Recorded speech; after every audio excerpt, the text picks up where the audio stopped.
कि मुझे 2 दिन से नींद भी नहीं आ रही। नींद हकीकत में एक तो ऐसी होती है भाई, कोई आदमी किसी काम की वजह से नींद नहीं आती, ऐसा होता है। लेकिन हकीकत में मेरी नींद ना आने का कारण कुछ और है। आप भी समझ सकते हो मेरी नींद ना आने का कारण क्या है। क्योंकि मैं भाई, एक बेचैनी होती है किसी चीज़ को जानने की, समझने की, उसके बारे में बताने की। बताने का तो मसला अलग बात है कि जैसा जैसा पता चल रहा है तो मैं बता रहा हूँ।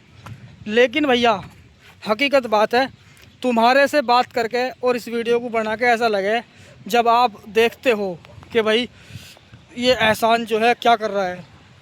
मेरा बताने का सिर्फ, वीडियो बनाने का मकसद सिर्फ इतना है कि मुझे ऐसा लगता है कि मैं अकेला नहीं हूँ। लोग मुझे देख रहे हैं, समझ रहे हैं और कमेंट के ज़रिए से मुझे समझाने का भी कोशिश कर रहे हैं कि आप ऐसा नहीं ऐसा करो, आप ऐसा नहीं वैसा करो। तो मुझे बहुत सा साथ भी मिल रहा है भाइयों का। और नींद ना आने का कारण ये है, कल मैं एक भाई से का फ़ोन आया था मेरे पास कि भाई एहसान भाई, आपकी वीडियो देखी हमने और हम आपकी जो है हेल्प करना चाहते हैं। हेल्प कैसी? अरे वो वाली हेल्प नहीं भाई, पैसे वैसे वाली नहीं, जो कि किताबों के ज़रिए से है। और ये सबसे बड़ी हेल्प है कि कोई इंसान ज्ञान की बुक देके या कैसे भी हेल्प करना चाह रहा है, बड़ी अच्छी बात है। तो उस भाई ने, जो भाई मुझे भगवत गीता भेंट की, मुझे कहा कि आप इसका अध्ययन करो। गोरखपुर की है वो, छुपी हुई।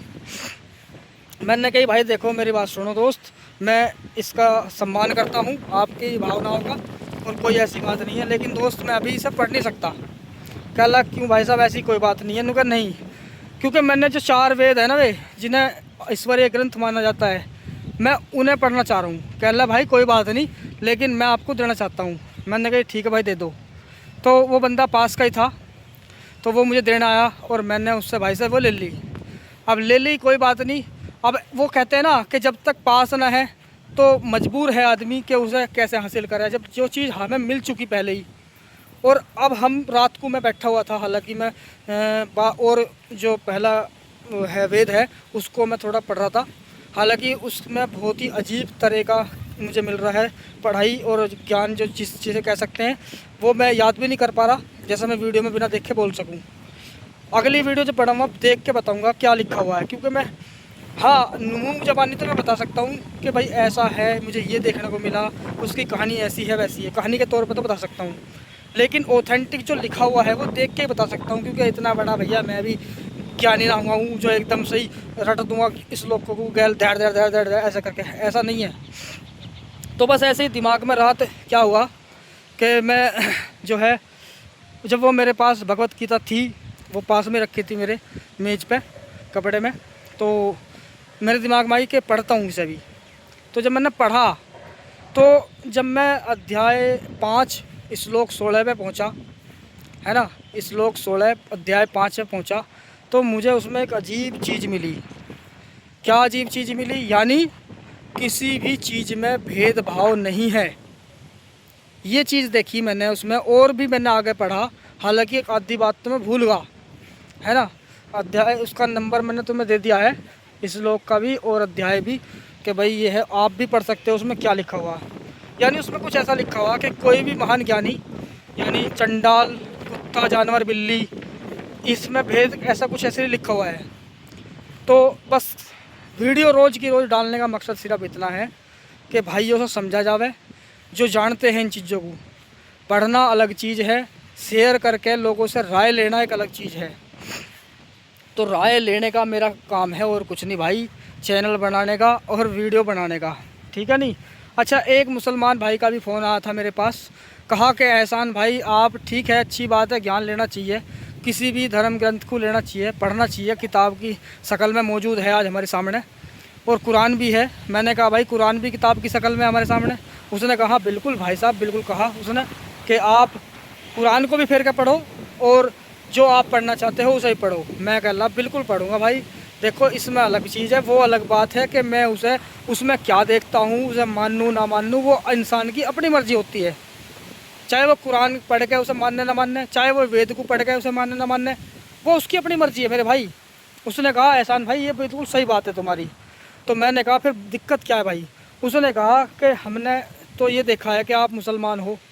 मैंने बिल्कुल कहा भाई मैं मुसलमान हूँ, उसमें क्या दिक्कत है? लेकिन जब उसने ये कहा कि आप वेद पढ़ रहे हैं, उसको मतलब ये डर है कि कहीं मैं वेद पढ़ के मतलब मेरा मन कुरान से हट के उधर ना चला जाए, उधर ना चला जाए। मैं कह अल्लाह भाई मेरी बात सुन।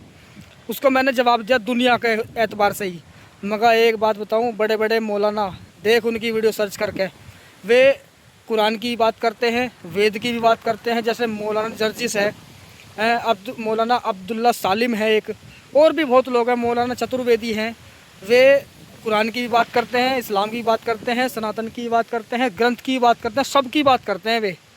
और ना ही वो ग्रंथ को बुरा कहते, ना वे कुरान को बुरा कहते। लेकिन मेरा मामला कुछ और है। उन्होंने कहा एहसान भाई आप सही कह रहे हो।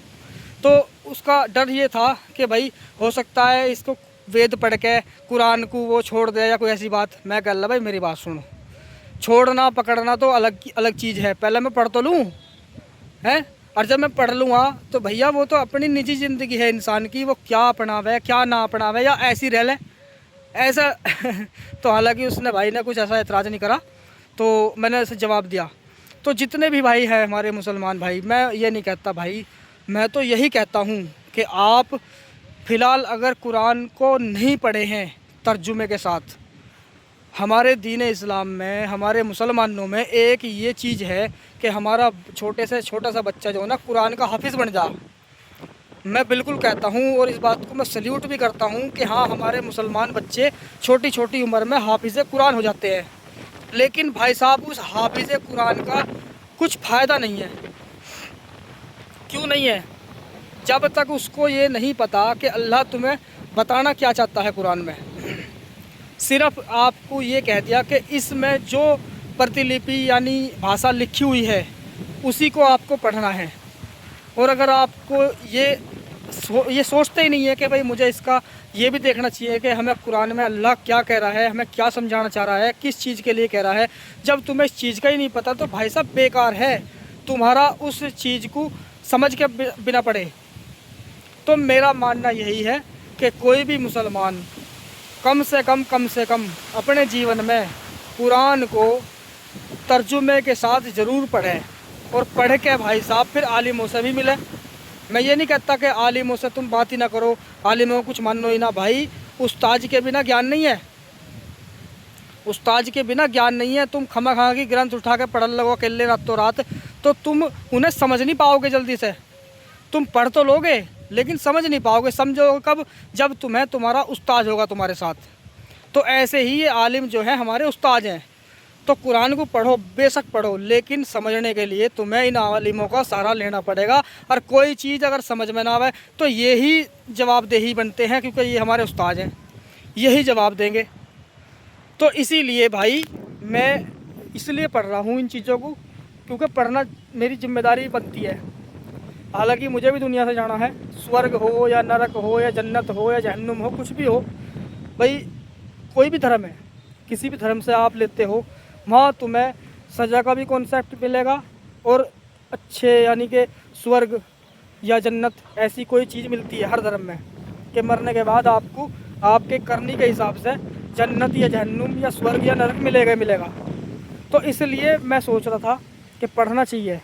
अगर अच्छा ज्ञान मिलता है कहीं से भी तो उसे लेके लोगों में बात करने में कोई बुराई नहीं है, उसे बताने में भाई फलानी चीज़ में ये लिखा हुआ, मान के चलो मैं मुसलमान हूँ, ठीक है, और मैं इस्लाम को मान रहा हूँ, ठीक है जी, और मैं हिंदू धर्म की किताबों का भी ज्ञान रखता हूँ, और अगर मुझे उस चीज़ का ज्ञान है तो क्या मेरी जिम्मेदारी नहीं बनती कि मैं यूट्यूब के माध्यम से या कहीं जाके या किसी प्रोग्राम में जाके उस धर्म के बारे में उन धर्म के मानने वालों को ना बताऊं? क्या मेरी जिम्मेदारी नहीं बनती हूँ? अगर कोई नु कहता है भाई ना तेरी जिम्मेदारी नहीं बनती हूँ, तो यार फिर ये मैं इस चीज़ को अच्छा नहीं मानता। फिर जैसे कि मुसलमान बारिश पड़ने लगी भाई,